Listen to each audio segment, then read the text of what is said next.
ദൈവനാമത്തിൻ്റെ മഹത്വം ഉണ്ടാകട്ടെ. ജീവൻ ഉള്ളതും ജീവൻ നൽകുന്നതുമായ അവിടുത്തെ വചനം, അത് നമ്മുടെ ഉള്ളിൻ്റെ ഉള്ളിലേക്ക് ഒഴുകിയിറങ്ങത്തക്ക വിധത്തിൽ നമ്മുടെ ഉള്ളത്തെ ഒരുക്കണമേ എന്ന് ദൈവ കരുണയോട് അപേക്ഷിച്ചുകൊണ്ട് നമുക്ക് ഇന്നൊരുമിച്ച് അവിടുത്തെ തിരുവചനത്തിൻ്റെ പരിസരത്തുകൂടെ അവിടുത്തെ പരിശുദ്ധാത്മാവിൻ്റെ കരം പിടിച്ച് സഞ്ചരിക്കാം. സഹോദരങ്ങളെ, ഈ വചനം വായിക്കുമ്പോൾ തീർച്ചയായും നമുക്ക് വളരെ പരിചിതമായിട്ട് തന്നെ തോന്നും. കേൾക്കുകയാണ്: വലിയവനായ ദൈവത്തിൻ്റെ തേജസ്സിൻ മുൻപാകെ അവർ രണ്ടുപേരുടെയും പ്രാർത്ഥനകൾ കേൾക്കപ്പെട്ടു. വലിയവനായ ദൈവത്തിൻ്റെ തേജസ്സിൻ മുൻപാകെ അവർ രണ്ടുപേരുടെയും പ്രാർത്ഥനകൾ കേൾക്കപ്പെട്ടു. തോബിത്തിൻ്റെ പുസ്തകം 3-ാം അധ്യായം 16-ാം തിരുവചനമാണ് നമ്മൾ വായിച്ച് കേട്ടെ.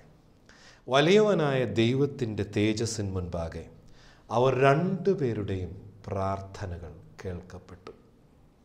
സത്യത്തിൽ ദൈവസന്നിധിയിലേക്ക് എന്തെല്ലാം പ്രാർത്ഥനകളാണ് ചെല്ലുന്നത്. കുറേ സ്വീകരിക്കപ്പെടുന്നു, കുറേ തള്ളപ്പെടുന്നു, അല്ലേ? പ്രാർത്ഥനയുടെ ഉത്തരമൊക്കെ തന്നെ 3 വിധത്തിലാണെന്നൊക്കെ നമുക്കെല്ലാവർക്കും അറിയാം. ഒരു പക്ഷേ യെസ് എന്നാവാം, ഒരു പക്ഷേ നോ എന്നാവാം, അതുമല്ലെങ്കിൽ വെയിറ്റ് എന്നാവാം എന്നൊക്കെ നമുക്കറിയാലോ. ഇങ്ങനെ പ്രാർത്ഥിക്കാനായിട്ട്, ദൈവസന്നിധിയിൽ ചോദിക്കാനായിട്ട് കർത്താവ് ആവശ്യപ്പെട്ട് പറയുന്നുണ്ട്, അല്ലേ? യാചിപ്പിൻ നിങ്ങൾക്ക് ലഭിക്കും, അന്വേഷിപ്പിൻ നിങ്ങൾ കണ്ടെത്തും, മുട്ടുവിൻ നിങ്ങൾക്കായി തുറക്കപ്പെടും. കർത്താവ് ഇതാ പറഞ്ഞേക്കുന്നത്: യാചിക്കുക, അന്വേഷിക്കുക, മുട്ടുക. ആസ്ക്, സീക്ക് ആൻഡ് നോക്ക്. ആ ഫസ്റ്റ് ലെറ്റേഴ്സ് മാത്രം എടുത്തേ. ആസ്കിൻ്റെ എ, സീക്കിൻ്റെ എസ്, നോക്കിൻ്റെ കെ. വീണ്ടും എന്തായി? ആസ്ക്. കൊള്ളാലേ? മനസ്സിലിരുന്നോട്ടെ കേട്ടോ. അപ്പോൾ ഈ പ്രാർത്ഥന കർത്താവ് ഇങ്ങനെ പ്രാർത്ഥിക്കാൻ മനുഷ്യനോട് ആവശ്യപ്പെട്ടിരിക്കുകയാണ്. തീർച്ചയായും തമ്പുരാനോട് ചോദിച്ചോളൂ എന്ന് തന്നെ പറഞ്ഞേക്കാണ്. അതുകൊണ്ടാണ് നമ്മൾ വിശുദ്ധ കുർബാനയുടെ മുന്നോടിയായി ധ്യാനിച്ച് പ്രാർത്ഥിക്കുമ്പോൾ ഇങ്ങനെ ധ്യാനിച്ച് പാടുന്നത്. എങ്ങനെ? മോചനമതിനായി പാപികളെ വരുവിൻ, യാചിപ്പിൻ, മുട്ടും നോർക്ക് തുറന്നിടുമേ നാഥൻ തൻവാതിൽ. യാചിക്കുന്നോൻ പ്രാപിക്കും, അന്വേഷിപ്പോൻ കൈക്കൊള്ളും. സത്യത്തിൽ ഓരോ പ്രാർത്ഥനയിൽ കൂടെയും തിരുവചനത്തിൻ്റെ ധ്യാനം ആഘോഷമായി മാറുകയാണ്. നമ്മുടെ ഈ ലിഖിതമായ പാട്ടുകളിലും പ്രാർത്ഥനകളിലുമൊക്കെ തിരുവചനത്തിൻ്റെ സജീവമായ സ്പന്ദമാണുള്ളത്. ധ്യാനത്തിലാണ് നമുക്കത് വെളിപ്പെട്ട് കിട്ടുക. അതുകൊണ്ട് ദൈവകൃപയിൽ ആശ്രയിച്ചുകൊണ്ട് നാം എന്താ പ്രാർത്ഥിച്ച്, നാം എന്താ ചൊല്ലിയത് എന്ന് ഞാൻ ഒന്നുകൂടെ എന്നോട് ചോദിച്ച് അന്വേഷിക്കുമ്പോഴാണ് നമുക്ക് ഈ ധ്യാനത്തിൻ്റെ വാതിലുകൾ തുറന്ന് കിട്ടുക. സഹോദരങ്ങളെ, ആ നിലയ്ക്ക് നമ്മൾ ചൊല്ലുന്ന അർത്ഥനകളെയും പ്രാർത്ഥനകളെയും കീർത്തനങ്ങളെയും ഒക്കെ ഒന്ന് സമീപിക്കാനായിട്ട് ഒന്ന് ശ്രമിക്കണം കേട്ടോ. എന്നും ചൊല്ലിവിടുന്ന ആ അവസ്ഥയൊന്ന് മാറിയിട്ട് ചൊല്ലുന്നത് എന്ത് എന്ന് ഒന്ന് അന്വേഷിക്കുന്നത് ഒരുപാട് നല്ലത് തന്നെ. തിരിച്ചു വരട്ടെ. നമ്മൾ കേട്ട ഈ വചനഭാഗം, രണ്ടുപേരുടെയും പ്രാർത്ഥനകൾ കേൾക്കപ്പെട്ടു. സ്വർഗത്തിലെ ദൈവം കേട്ടു എന്നാണ് പറഞ്ഞേക്കണേ. ആരായിരുന്നു ഈ രണ്ടുപേര്? ഒരാൾ, തീർച്ചയായും ആദ്യത്തെ ആൾ തോബിത്ത്. എന്തായിരുന്നു ഈ തോബിത്തിൻ്റെ പ്രാർത്ഥനയുടെ പശ്ചാത്തലം? തോബിത്ത് സത്യത്തിൽ അടിമയായിട്ടൊക്കെ പിടിക്കപ്പെട്ടെങ്കിലും ഈ അടിമദേശത്ത് പാർക്കുമ്പോഴും നല്ല പരിശ്രമിയായിരുന്ന ഈ മനുഷ്യൻ്റെ യത്നങ്ങളും ശ്രമങ്ങളുമൊക്കെ അധികാരികൾ ശ്രദ്ധിച്ചു. അങ്ങനെ സത്യം പറഞ്ഞാൽ ഒരു എക്സ്പോർട്ട് ഇമ്പോർട്ട് ലൈസൻസ് ഒക്കെ കിട്ടിയ പാർട്ടിയാണ്. അപ്പോൾ ആ ദേശത്തിനു വേണ്ടി അങ്ങ് മേദ്യ ദേശത്ത് പോയിട്ട് കാര്യങ്ങൾ വാങ്ങാനൊക്കെ പർച്ചേസ് മാനേജറൊക്കെ ആയിട്ട് അന്നത്തെ രാജാവ് ഈ പുള്ളിയെ ഏർപ്പെടുത്തുന്നുണ്ട്. അപ്പോൾ ഈ സഞ്ചാരങ്ങളൊക്കെ വഴിയായിട്ട് ഇദ്ദേഹത്തിന് ധനം കിട്ടുന്നുണ്ട്. ആ ധനമൊക്കെ നിക്ഷേപമായിട്ട് പുള്ളി വെള്ളിയായിട്ട് മാറ്റിയ പുള്ളി ഇൻവെസ്റ്റ്മെൻറ്റിൻ്റെ ഒരു പാർട്ടിയൊക്കെ ആയിരുന്നു കേട്ടോ. സ്വിസ് ബാങ്കിൽ അക്കൗണ്ട് എന്നൊക്കെ പറയുന്ന മാതിരി പുള്ളി നടത്തിയ ആ വിനിമയങ്ങൾക്ക് ഒക്കെ പുള്ളിക്ക് മീതെ വന്നത് പുള്ളി വെറുതെ കളഞ്ഞില്ല, മറിച്ച് അത് മേദ്യയിൽ തൻ്റെ ഒരു സുഹൃത്തിനെ പുള്ളി ഏൽപ്പിച്ചു. അപ്പോൾ അതൊക്കെ ഏൽപ്പിച്ചപ്പോൾ എനിക്ക് കഴിയാനൊക്കെ ഉള്ളത് ഇപ്പോൾ ഉണ്ട്, എന്നാലും എനിക്ക് ചില അത്യാവശ്യങ്ങളൊക്കെ വന്നേക്കാം, അതുവരെ ഇത് കയ്യിലിരുന്നോട്ടെ, ഞാൻ പിന്നീട് ആളെ വിട്ട് മേടിച്ചോളാം എന്നൊക്കെ പറഞ്ഞ് തൻ്റെ സുഹൃത്തിനെ ഏൽപ്പിക്കാനൊക്കെ തോന്നിയ വളരെ കരുതലുള്ള ഒരു മനുഷ്യനായിരുന്നു. അങ്ങനെ തോബിത്ത് കരുതലുള്ളവനായിരിക്കെ തന്നെ തൻ്റെ കാര്യം മാത്രം അന്വേഷിക്കുന്ന വ്യക്തി ആയിരുന്നില്ല. എനിക്കൊക്കെ എപ്പോഴും സ്വന്തം കാര്യം സിന്ദാബാദാണ്. പക്ഷെ തോബിത്തിന് അങ്ങനെയല്ലായിരുന്നു കേട്ടോ. തോബിത്ത് ദൈവകൽപ്പനകളിൽ വളരെ ശ്രദ്ധിച്ചിരുന്നു. അപ്പോൾ തൻ്റെ വിനിമയങ്ങളും പരിശ്രമങ്ങളും ഒക്കെ ദൈവത്തിൻ്റെ കൽപ്പനകൾക്ക് വിരുദ്ധമാകാതിരിക്കാൻ പ്രത്യേകമായിട്ടുള്ള ശ്രദ്ധയും ഒക്കെ ഉണ്ടായിരുന്നു. അങ്ങനെ വന്നു.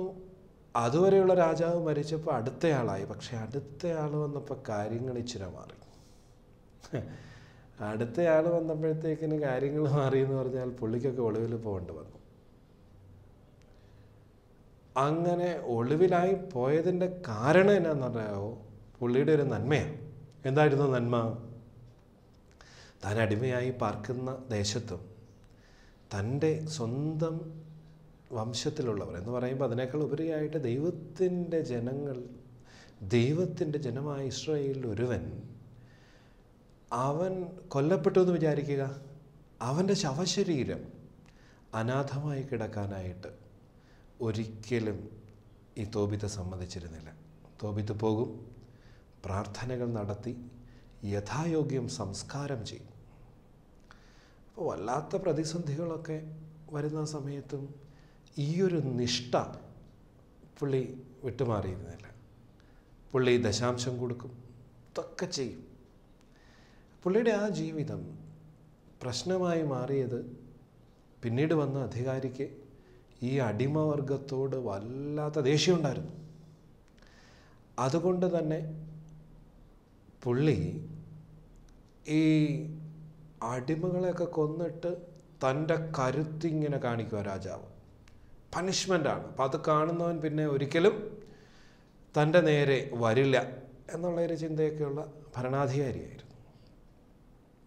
അങ്ങനെ ഇരിക്കെ തോബിത്താണ് ഇങ്ങനെ അനാഥമായി കിടക്കുന്ന ശവങ്ങളെ എടുത്ത്, അപ്പോൾ രാജാവിൻ്റെ നോട്ടത്തിൽ തനിക്ക് തീരെ താല്പര്യമില്ലാത്തവരാണ്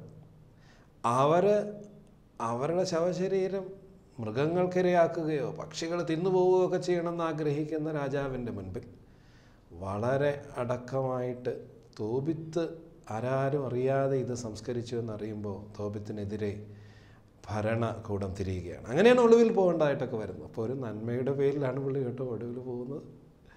ദൈവത്തിൻ്റെ കൽപ്പന അനുസരിച്ചു എന്നുള്ളതിൻ്റെ പേരിൽ ഈ ലോകത്തിലെ അധികാരിക്ക് മുൻപിൽ കുറ്റക്കാരനായി തോബിത്ത് മാറിയിട്ടാണ് ഓടിപ്പോകുന്നത്. അങ്ങനെ ഓടിപ്പോകുന്നു. പിന്നീട് കാലങ്ങൾ കഴിഞ്ഞിട്ട് അടുത്തയാൾ വന്നപ്പോൾ തോബിത്തിൻ്റെ തന്നെ ബന്ധുക്കാരൻ ഈ പുതിയ രാജാവിൻ്റെ അടുത്ത് ഇച്ചിരി ഇൻഫ്ലുവൻഷ്യലായിട്ട് മാറി, സ്വാധീനമൊക്കെ ഉണ്ട്. അപ്പോൾ ആ പുള്ളിയുടെ റെക്കമെൻഡേഷൻ പുള്ളി പലപ്പോഴും പറഞ്ഞിങ്ങനെ എൻ്റെ ബന്ധുവാണ്, എന്നെയാണ് തിരിച്ചു കൊണ്ടുവരണം. അങ്ങനെ ഒളിവൊക്കെ ഉപേക്ഷിച്ച് വീണ്ടും തോബിത്ത് വരുന്നു. തോബിത്ത് വന്നതേ ഭാര്യയ്ക്ക് ഭയങ്കര സന്തോഷമായി. നല്ല വിരുന്നൊക്കെ ഒരുക്കി. ഭാര്യയുണ്ട്, മകനുണ്ട്. മകൻ്റെ പേരെന്നാന്ന് പറഞ്ഞില്ല അല്ലേ? മകൻ്റെ പേര് തോബിയാസ് എന്നായിരുന്നു കേട്ടോ, തോബിയാസ്. അപ്പോൾ തോബിയാസ് ഉണ്ട്.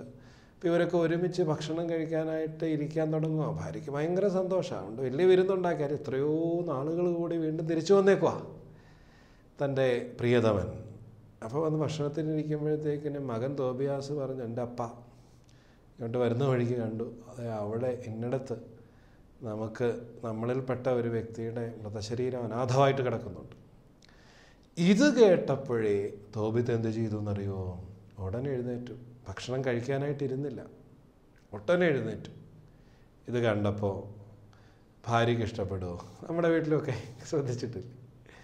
ഭാര്യ പറഞ്ഞു, എന്തൊരു മനുഷ്യനാണ് ഇത്, ഇപ്പോൾ പോവാ വീണ്ടും, കിട്ടിയൊന്നും അയാൾക്ക് പോരാ, പോയേക്കാം ഇനി എന്നൊക്കെയുള്ള ചില പ്രാക്കുകൾ.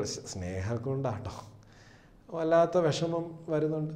അപ്പോൾ അതൊക്കെ ഭാര്യ പറയുന്നുണ്ട്. അതൊന്നും ഗൗനിക്കാതെ തോബിത്ത് പോയിട്ട് എന്ത് ചെയ്യുന്നു? ഈ ശവശരീരം എടുത്ത് മറവ് ചെയ്യുന്നു. അപ്പോൾ യഹൂദ നിയമം അനുസരിച്ച് മൃതസംസ്കാരം നടത്തി കഴിഞ്ഞാൽ പിന്നെ അന്ന് അശുദ്ധിയാണ്. അതുകൊണ്ട് എന്താ സംഭവിക്കുന്നത്? ആ അശുദ്ധി പാലിച്ചുകൊണ്ട് പുള്ളി വീട്ടിലേക്ക് പോകുന്നില്ല. വീടിൻ്റെ അടുത്തുള്ള ഒരു സ്ഥലത്ത് ഒരു മതിലിനോട് ചേർന്ന് കിടക്കുക. അപ്പോൾ ഭക്ഷണം പോലും കഴിച്ചിട്ടില്ലെന്ന് ഓർക്കണം. ഭക്ഷണം കഴിക്കാത്ത ഒരു മതിലിനോട് ചേർന്ന് കിടക്കുകയാണ്. പിറ്റേ ദിവസം രാവിലെ വീട്ടിൽ ചെല്ലാൻ കുളിച്ച് വല്ലതും കഴിക്കാം, ആ ഒരു രീതിയിലാണ്. പക്ഷെ അങ്ങനെ കിടക്കുമ്പോൾ എന്ത് സംഭവിക്കുന്നു? ആ മതിലിൻ്റെ മുകളിൽ പക്ഷികൾ ഇരിപ്പുണ്ടായിരുന്നു. ആ പക്ഷികളുടെ കാഷ്ടം തോബിത്തിൻ്റെ കണ്ണിൽ വീഴുകയാണ്. തോബിത്ത് അന്ധനായി തീരുകയാണ്. നിങ്ങൾ ആ പുസ്തകം വായിക്കണം കേട്ടോ. വെറും 14 അധ്യായങ്ങളേ ഉള്ളൂ. വളരെ മനോഹരമായ ഒരനുഭവമാണ് വിവരിച്ചിരിക്കുന്നത്. അപ്പോൾ അന്ധനായി തീർന്നു തോബിത്ത്. പടലങ്ങളുണ്ടായി കണ്ണിൽ. നമ്മൾ കാറ്ററാക്ട് എന്നൊക്കെ പറയുന്ന മാതിരിയായിരിക്കും. ആകെ പ്രശ്നമായി, കണ്ണ് കാണാൻ മേല. ഇങ്ങനെ വന്നു കഴിഞ്ഞപ്പോൾ തോബിത്ത് മനം നൊന്ത് ദൈവത്തോട് പ്രാർത്ഥിച്ചു, എൻ്റെ ദൈവമേ, എന്തിനാ എന്നെ വെച്ചുകൊണ്ടിരിക്കുന്നത്? എനിക്കിങ്ങനെ ജീവിക്കാൻ വയ്യ. ഞാൻ നിൻ്റെ നിയമം മാത്രമല്ലേ അനുസരിച്ചുള്ളൂ. അതുകൊണ്ട് ഇനിയെങ്കിലും ഈ ലോക ജീവിതത്തിൽ തന്നെ മാറ്റണം. എനിക്ക് ജീവിതം ദുസ്സഹമായിരിക്കുന്നു. അന്ധനായ ഞാൻ എങ്ങനെ ജീവിക്കാനാണ് എന്നുള്ള ഒരു പ്രാർത്ഥന. അപ്പോൾ 2 പ്രാർത്ഥനകളും കേൾക്കപ്പെട്ടു എങ്കിൽ ഒന്നാമത്തെ പ്രാർത്ഥന ഇതാണ്. രണ്ടാമത്തെ പ്രാർത്ഥന എന്ന് പറയുന്നത് ഇതേ വംശത്തിൽപ്പെട്ട ഒരു സാറ എന്ന് പറയപ്പെടുന്ന യുവതിയുടെ ജീവിതമാണ്. എന്താ അവൾക്ക് പറ്റിയേക്കണേ? അവള് കല്യാണം കഴിയുന്ന അന്ന് രാത്രി ഭർത്താവ് മരിച്ചു പോവാണ്. 7 സഹോദരന്മാരുണ്ടായിരുന്നു. ആ 7 പേരുടെയും ഗതി അങ്ങനെയാവുകയാണ്. സാറായെ കല്യാണം കഴിയും. കാരണം എന്താണെന്ന് വെച്ചാൽ യഹൂദ മര്യാദയാണല്ലോ അത്. മൂത്തവൻ വിവാഹം കഴിച്ചു.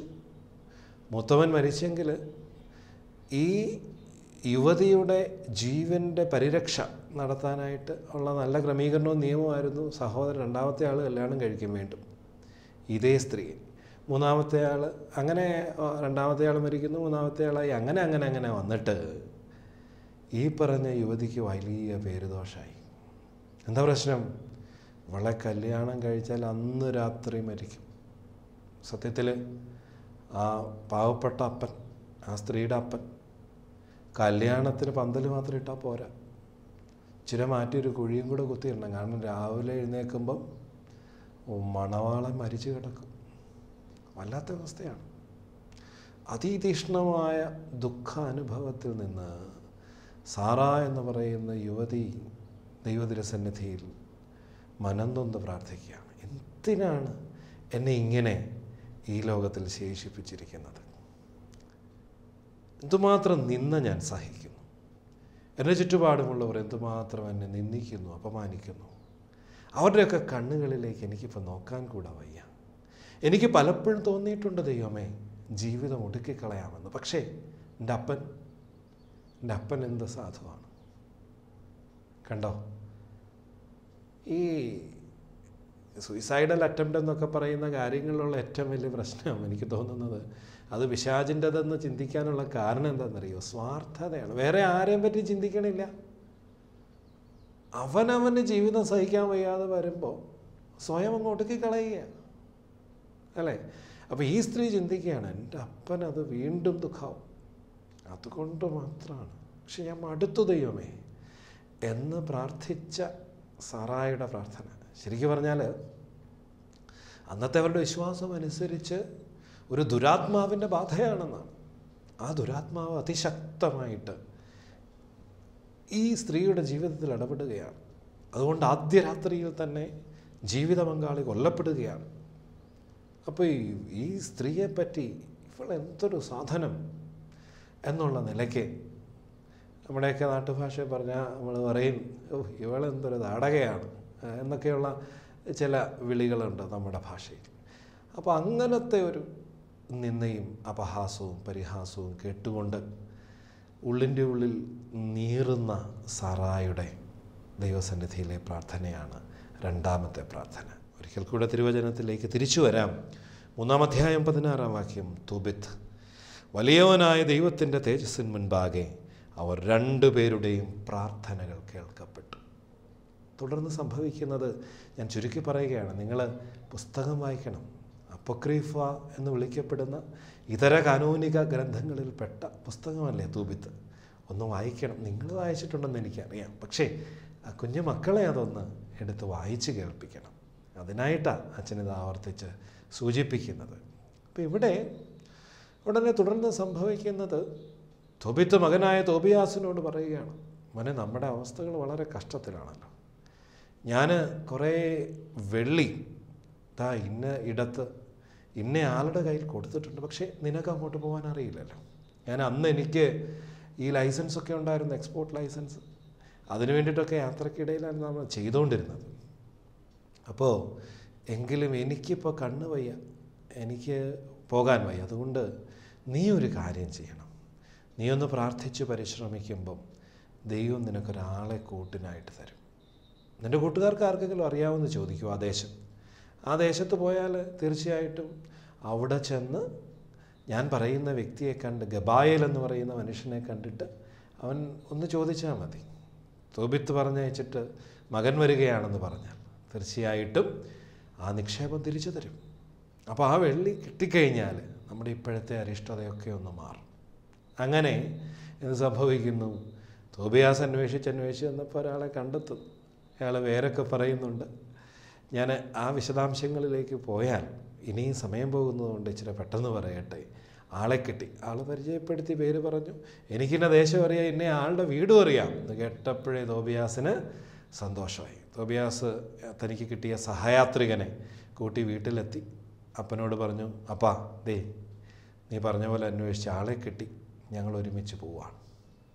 അപ്പൻ അനുഗ്രഹിച്ചു വിടുകയാണ്. അമ്മ പറയുന്നുണ്ട്, നമുക്കിച്ചിരി കഞ്ഞിയും വെള്ളമൊക്കെ കുറവാണല്ലോ, എന്നെ ഒന്നും അറിയാൻ മേലാത്തടുത്ത് ഇതുവരെ അറിയാൻ മേലാത്തൊരു വ്യക്തിയുടെ കൂടെയാണോ നിങ്ങൾ എൻ്റെ മകനെ പറഞ്ഞ് അയക്കുന്നതെന്നൊക്കെയുള്ള സ്ത്രീപക്ഷത്ത് നിന്നുള്ള അങ്ങനത്തെ വേദനയൊക്കെ ഉണ്ട്. എന്തായാലും യാത്ര പോകുന്നു. ഇവരൊരുമിച്ച് യാത്ര പോവുകയാണ്. ഗബായേലിൻ്റെ വീട് തിരക്കി പോവുകയാണ്.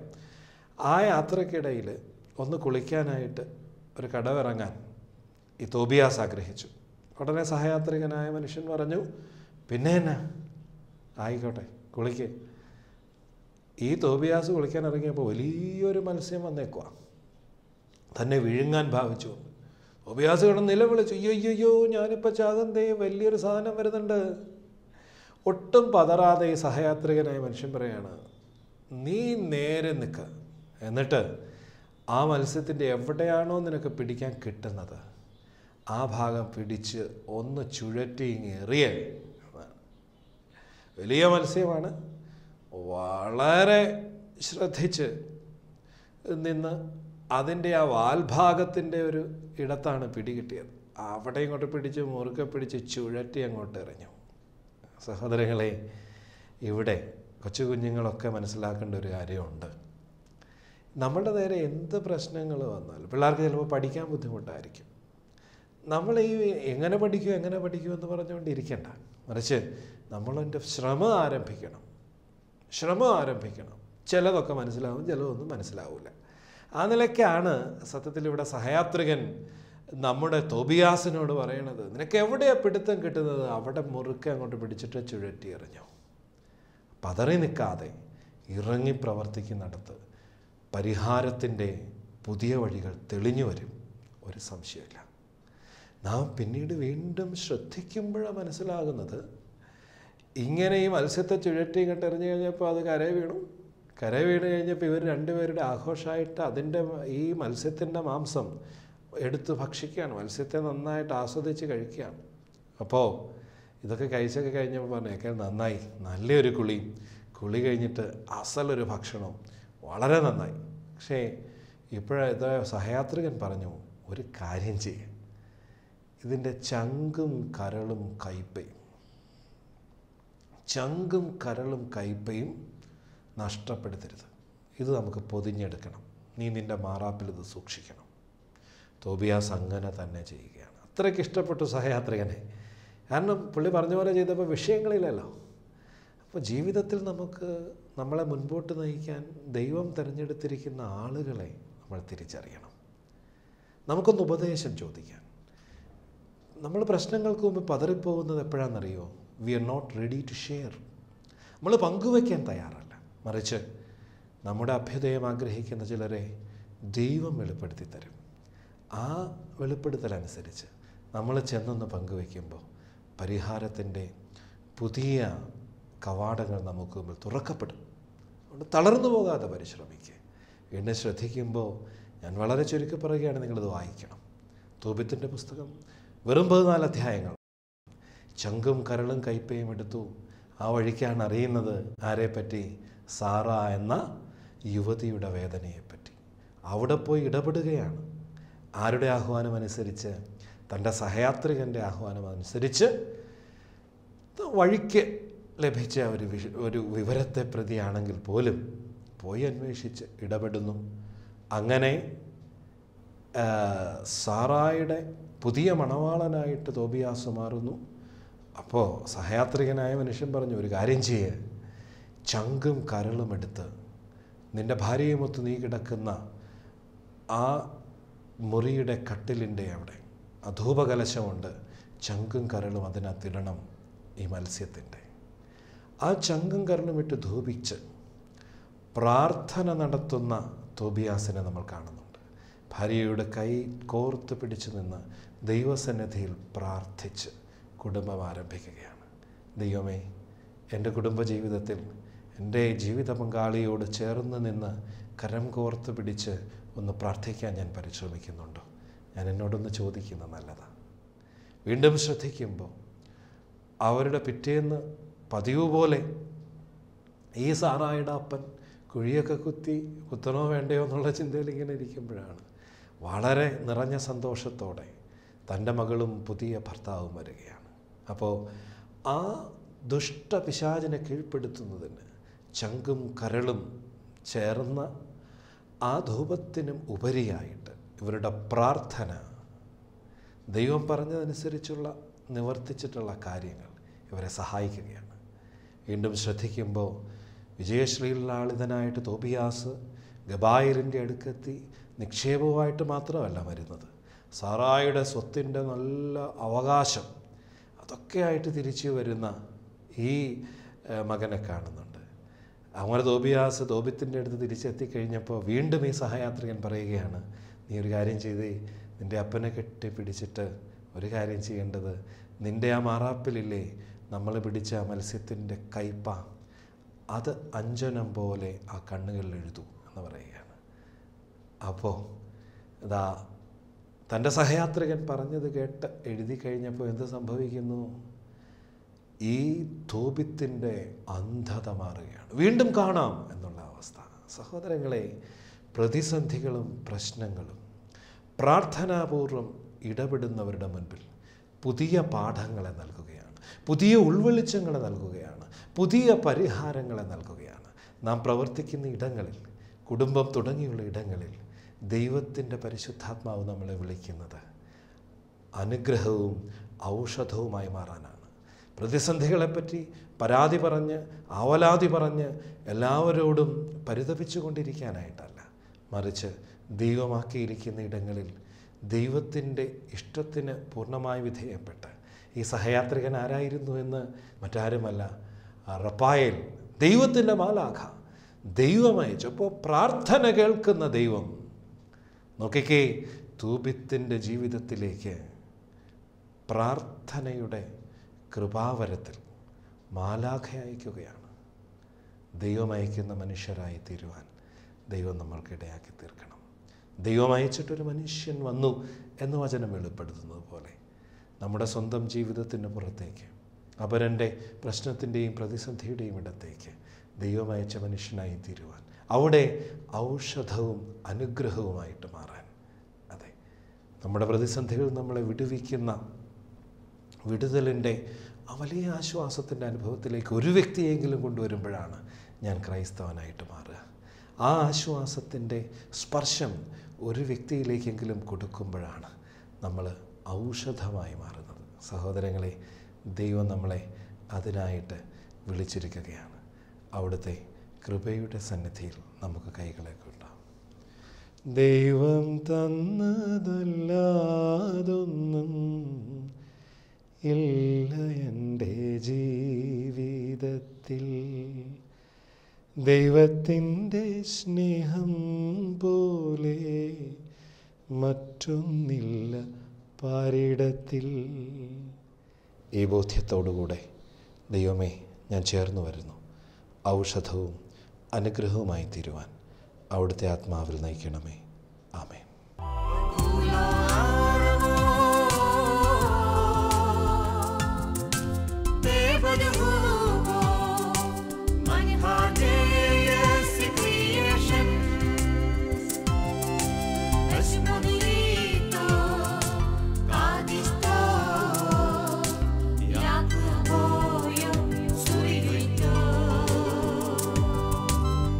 Maria.